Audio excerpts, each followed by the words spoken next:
जो एबीवीपी के बैनर तले है उन लोगों ने मुझे बुलाया, बहुत बहुत धन्यवाद।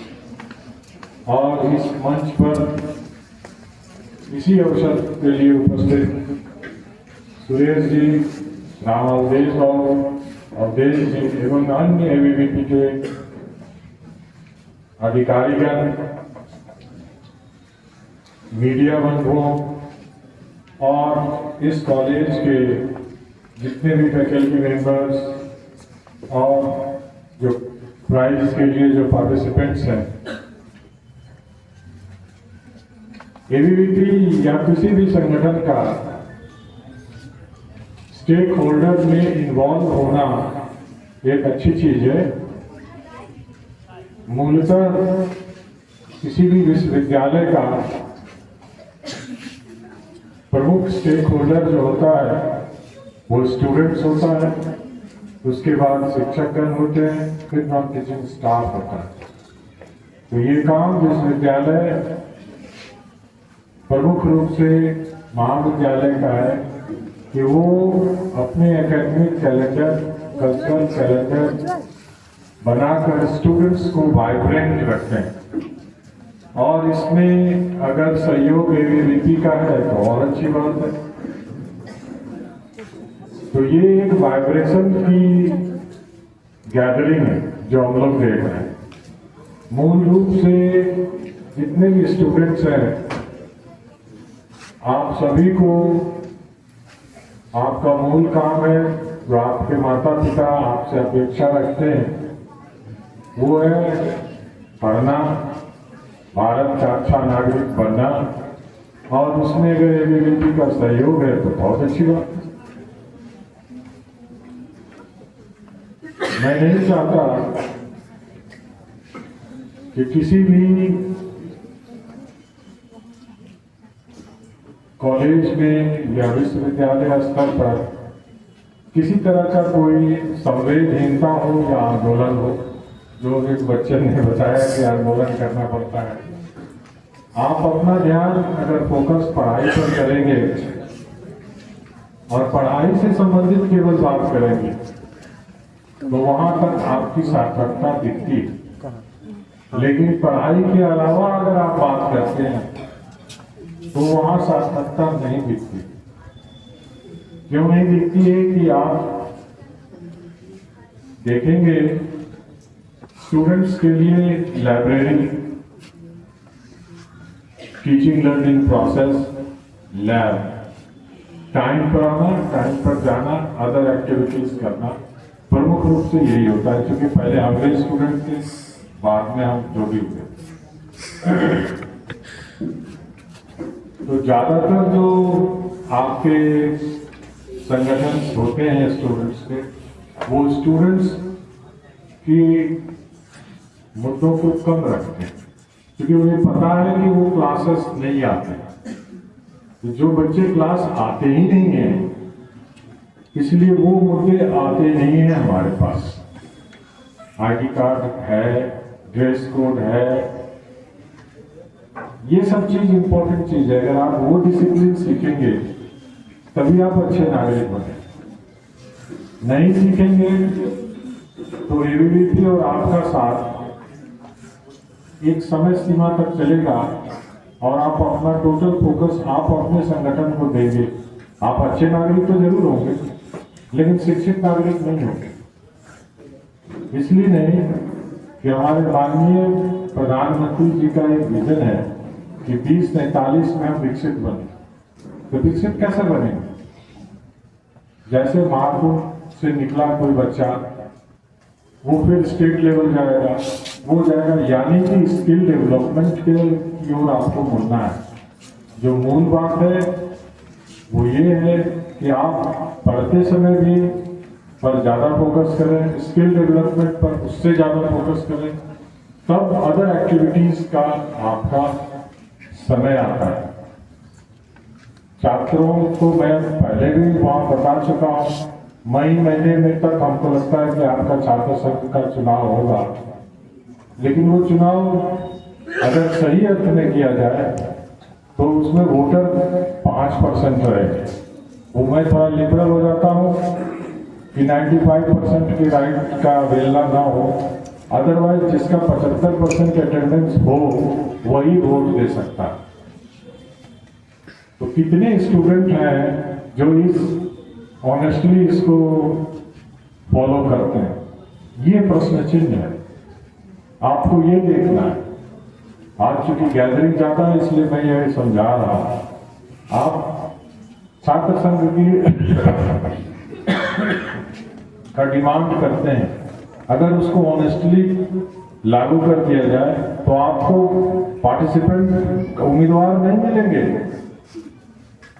क्योंकि मैं जीएनबी कॉलेज में करा चुका हूं, अगर मैंने 75% लगा दिया रहता तो स्टूडेंट्स मिलते नहीं, उम्मीदवार का तो बात छोड़। इसलिए आपका यही गुजारिश है कि आपकी सभी मांगें पूरी होंगी,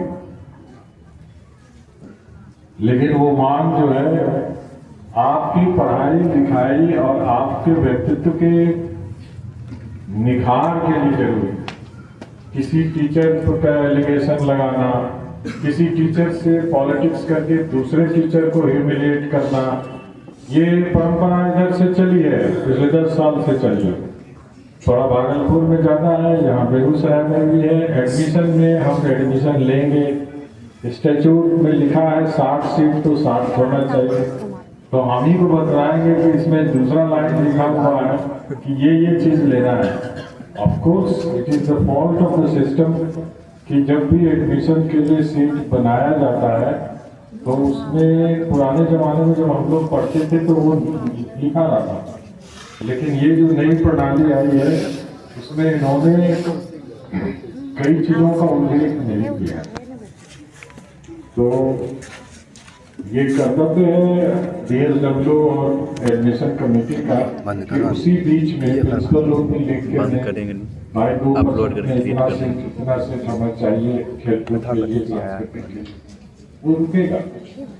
लेकिन सीट 60 के बाद बेगूसराय के लिए बोल रहा हूँ क्योंकि यहाँ से बहुत पैसा था, तो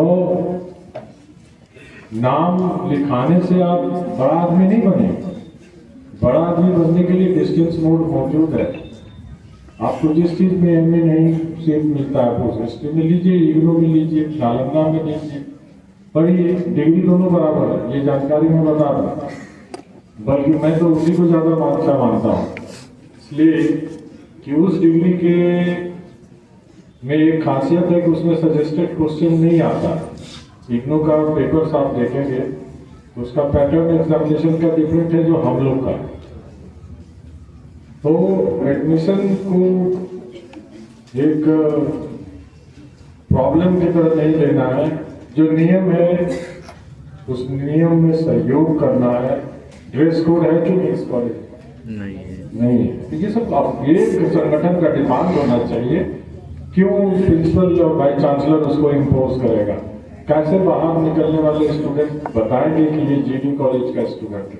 आप जाइए, डीएनबी कॉलेज में ड्रेस कोड है, पता नहीं मिथिला यूनिवर्सिटी में है कि नहीं है, मेरा ध्यान छोड़ नहीं है, सीएम कॉलेज में है। तो सबको होना चाहिए। कोई छात्र संघ नहीं उठाता है इसको, तो उठाए कि भाई ड्रेस कोड लागू कीजिए, तो वो अनपॉपुलर तुरंत हो जाएगा, इसलिए लोग नहीं करता है।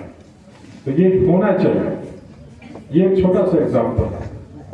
आप ये बहुत अच्छा प्रोग्राम कर रहे हैं, एकेडमिक्स प्रोग्राम मैं इसको मानता हूँ, लेकिन आप इस प्रोग्राम के माध्यम से एक सर्कुलेट करें ओपिनियन कि जितने भी बच्चे एडमिटेड होते हैं वो घर में नहीं बैठे, वो क्लासरूम में जाए।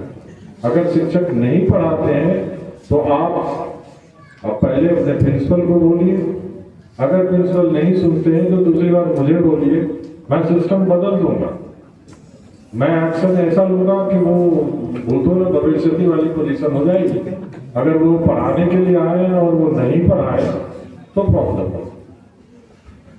हाँ, अगर आप 2 विद्यार्थी आके ऑनर्स का क्लास करेंगे और जो दूसरा विद्यार्थी नहीं आया है वो आके प्रिंसिपल से मिलके कहेगा कि क्लास नहीं हो रहा है, अटेंडेंस उसका नहीं है, तो ये हो जाएगी फिर से नेतागिरी। तो we humiliate this, we will not promote this. हम आएंगे, आपकी बात सुनेंगे, फिर उसको डाल देंगे किसी टेस्ट में। क्लास करता ही नहीं है। बहुत सारे ऐसे स्टूडेंट्स के लिखनी आती है जिनको शुद्ध हिंदी लिखने नहीं आता।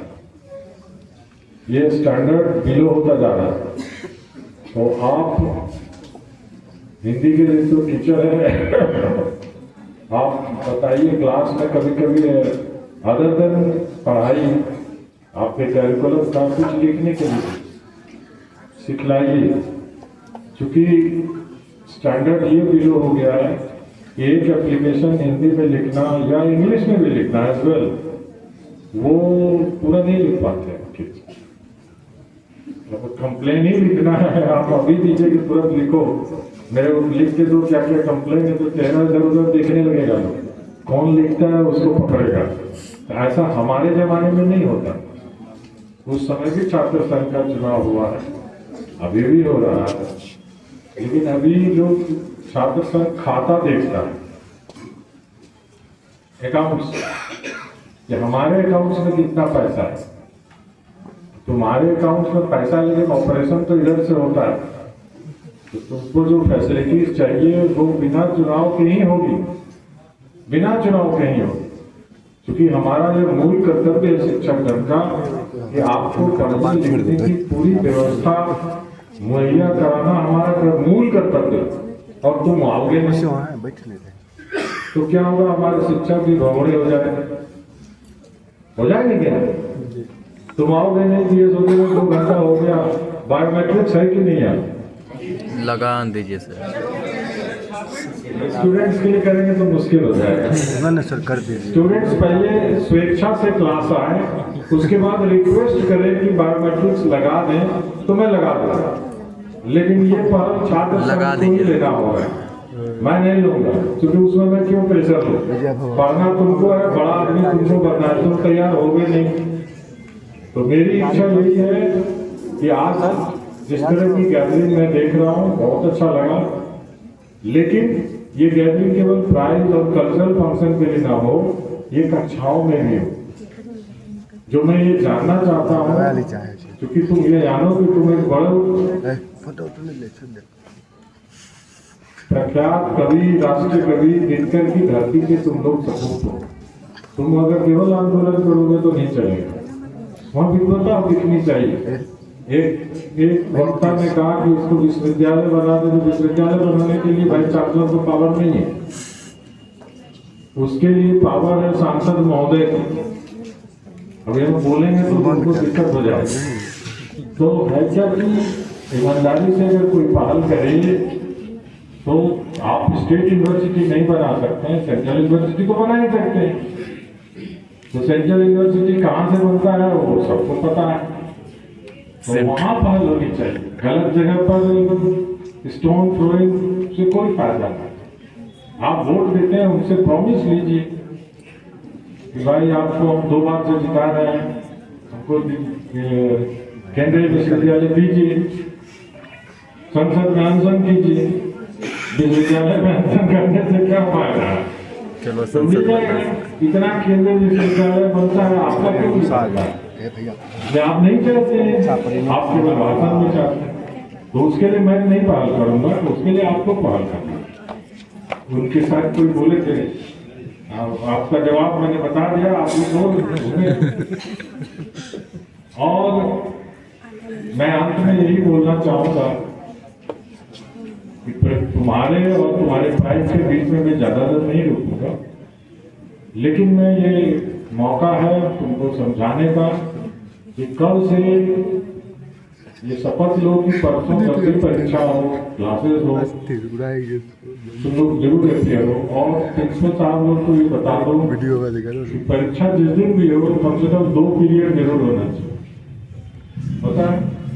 नहीं होता तो और अदर्स हो, जैसे परीक्षाएं चल रही हैं तो ऑफलाइन क्लासेस हो और रेस्ट रूटीन के हिसाब से ऑनलाइन क्लासेस, क्योंकि आप शोध विश्वविद्यालय के एक अंग है।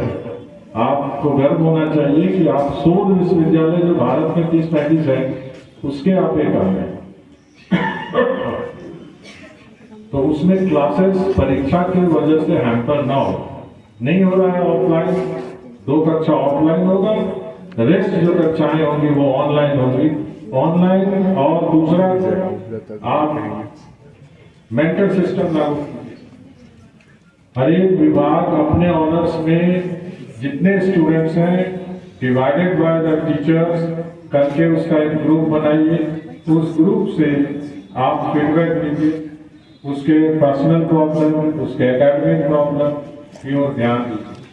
अगली बार जब मैं आऊंगा तो वो ग्रुप सब मैं देखना चाहूंगा हर एक जगह। आपके कॉलेज ज्यादा आने का मौका मिल रहा है क्योंकि हमको भागलपुर जाना रहता है तो हम आ जाते हैं, तो दूसरा कॉलेज बुलाता है तो जल्दी जाते नहीं है क्योंकि काम बहुत रहता है। तो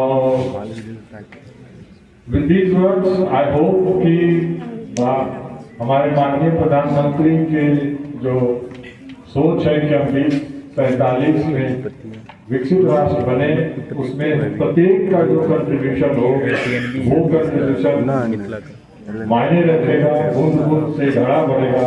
इसलिए उस ओर तो काम करो, उसका अपने स्किल को बढ़ाओ। ऐसा आशीर्वाद देते हुए शुभकामनाओं से मैं अपनी वाणी को